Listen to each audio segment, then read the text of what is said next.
In the northern part of the Lowen Kingdom, the September breeze that had an additional coldness to it howled through the cemetery. It was even gloomier and colder than usual.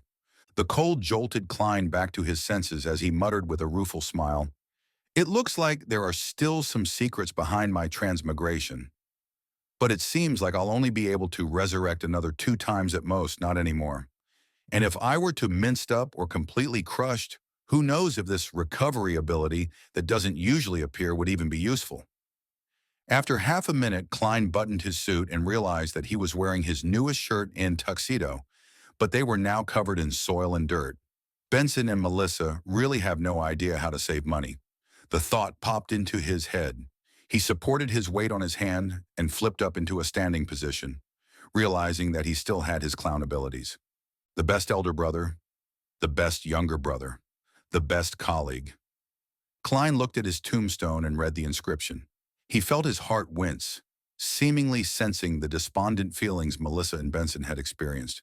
"This is probably even more depressing than watching Captain die before my eyes." He sighed and retracted his gaze. He squatted down and closed the coffin lid. His thoughts were still scattered, but Klein knew that he had to take care of the scene as soon as possible and not let anyone notice. Resurrection wasn't something any commoner could accept. If the Nighthawks, mandated punishers, or the machinery hive mind learned of this, Klein believed that he wouldn't have a great ending. Of course, if it was on Earth, he could deceive the people into believing that he was the blessed one of God, the man of salvation, had he consumed the lawyer or swindler potions. However, in the world he was in, there was a real God that could respond to rituals. He scraped the soil back together and covered it with the stone slab. Klein clapped his hands and stood up once again. At that moment, the scene didn't appear strange. He was just like a gentleman who came to offer his condolences late at night. The only oddity was that the person in the photo on the tombstone looked exactly like him. During the process of filling his grave, his spirituality noticed the existence of a Zeke's copper whistle. Hence, he dug it out and wiped it clean. However, Klein didn't intend to summon the messenger immediately. He decided to figure out the situation first. Klein lifted his left hand and saw the topaz pendant that was still wrapped around his wrist. "I guess this is considered a burial object." He gave a self-deprecating laugh and took off the pendulum. He looked around, and his face grew solemn. "Captains should be buried in this cemetery as well, I guess."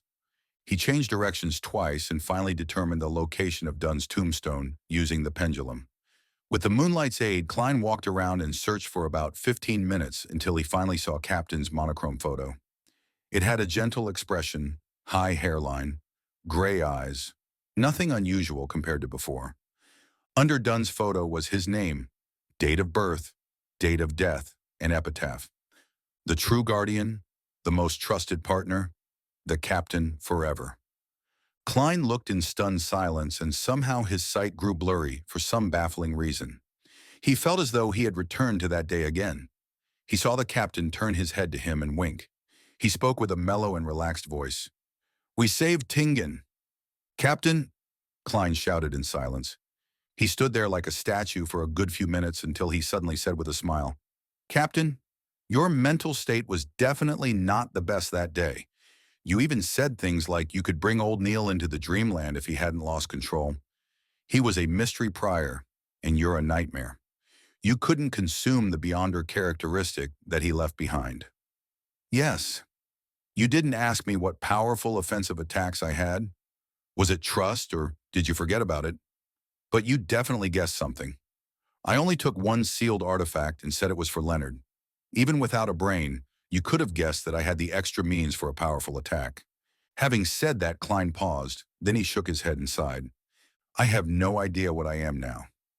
Maybe I'm just an evil spirit that has clawed its way back from hell to seek revenge." As he spoke, he suddenly stopped. His tears streamed down his cheeks, and finally, he shouted softly with a choking voice, "Captain, we miss you too." Klein felt the cold breeze blow past him as he lifted his hands to wipe his tears and blow his nose. He became silent again and found a hidden spot nearby. He took 4 steps counterclockwise and entered the world above the gray fog. He wanted to find the person that killed him with the aid of divination. He wanted to know the murderer who triggered all of this. As he's already appeared before me, I'm sure that I can divine some information. Klein pursed his lips tightly together and saw the lofty palace and ancient mottled table as usual. He took the seat that belonged to the fool. A yellowish-brown goatskin and fountain pen appeared before him. Since his physical body in reality was under limited protection, Klein didn't delay and wrote down his divination statement after a moment's thought. The person who killed me. He recited it 7 times and leaned back into the chair. He entered his dream with the aid of cogitation. In the blurry world, there were countless points of light dancing and gathering. In the end, they formed a scene. A pair of brand-new leather boots, a pair of slightly pale hands, and the Saint Selena's urn that was held by those hands. He looked up, and Klein saw a middle-aged man with short, dark blonde hair. He wore a black 2-button suit, and one of his eyes was obviously blind, while the other one was so blue that it was almost black. His facial features were like carvings, and his face had no wrinkles at all. The image shattered, and Klein woke up from his dream. His eyebrows were tightly knitted. He found his murderer very familiar. As a seer, he quickly understood why he found the person familiar. It was because he had seen the man's photo on a wanted notice. The murderer was Ince Zangwill. He was the former archbishop of the Church of Evernight who took sealed artifact 008. He had failed to advance as a gatekeeper. It's him! Countless images flashed through Klein's head, and they finally stopped on the scene when Ince Zangwill picked up St. Selena's urn. Tap, tap, tap. Klein extended his hands and rapped the edge of the long bronze table. He felt that he suddenly understood many things. The captain said that a beyonder that dies normally would leave behind a beyonder characteristic.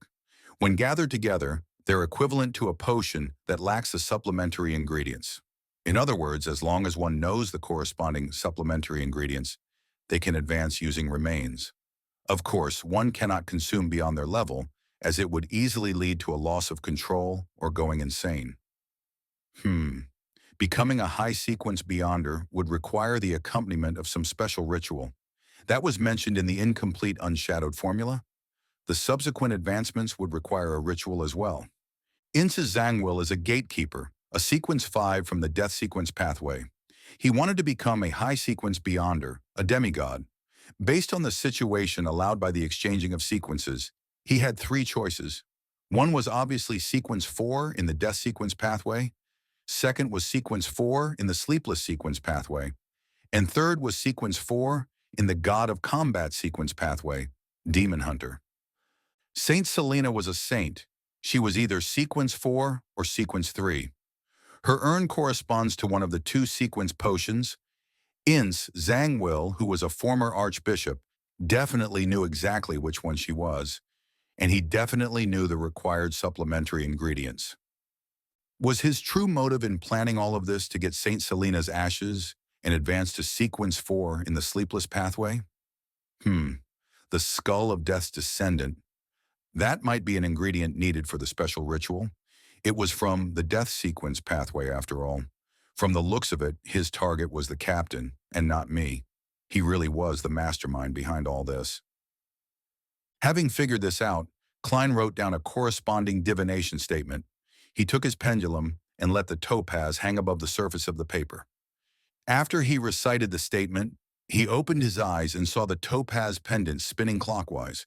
It meant that the information he provided was sufficient and the divination was successful.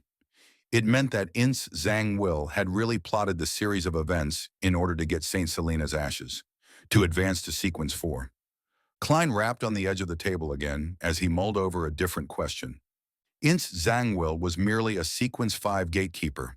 Relying on him alone would make it impossible for him to create so many coincidences. For instance, for Magos to follow his arrangements and visit the Nighthawks at the correct time. So, is it the power of sealed artifact 008? Its appearance is that of an ordinary quill. Its function is to write down events that are bound to happen? No, it couldn't be that easy. Otherwise, Ince Zangwill could write that St. Selena's urn grew a pair of wings and flew into his hands. Then he could have just waited at home. There must be certain restrictions. 0-08 most likely doesn't possess direct combat ability. Otherwise, Ince Zangwill could have stormed through Chani's Gate in Tingen. As one of the most dangerous sealed artifacts, perhaps it can let people act according to its description without realizing it. That was the reason behind all the coincidences?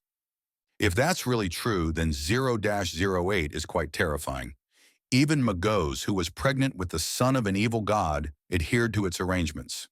No wonder Grade 0 sealed artifacts are extremely dangerous. They're of the highest importance and of the highest confidentiality. They're not to be inquired, disseminated, described, or spied. Klein stopped rapping the edge of the table. He divined his earlier guess, but unfortunately it failed due to a lack of information. He saw that a few minutes had passed, and he planned to return to the real world as soon as possible. Hence, he didn't let his thoughts run wild, but wrote down the penultimate divination statement: the city where Ince Zangwill currently is. Due to the existence of sealed artifact 008 and the fact that Ince Zangwill had likely become a demigod, Klein couldn't divine his exact location directly. He could only make a rough inquiry of the general area. Of course, if there wasn't a mysterious space like the world above the gray fog to eliminate disturbances, he would definitely fail in divination, even if it was a rough inquiry. He leaned against the high-backed chair and recited the divination statement 7 times. He dreamed again and entered the blurry world. The blurry world suddenly cracked, and there was a wide river which was slightly murky. There was a grand bridge above the river. Both banks had ports lined one after another. There were many goods and many workers. To the northeast of the river, there were rows upon rows of houses. Most of them had the Lowen Kingdom's present-day architectural styles, such as polygenic roofs, oriel windows, and no veranda by the street. Other than that, there was a lot of Gothic architecture. The streets were filled with people and carriages. From time to time, strange machinery could be seen. The farther east he went, the more chimneys there were, and the smokier it got. When he headed west, the elevation rose, and there were houses in grayish blue, beige, and light yellow that spiraled up opulent castles and Gothic clock towers. Gong! The chime of a clock sounded and snapped Klein back to his senses. He knew which city he had seen: the land of hope and the capital of capitals, Backlund.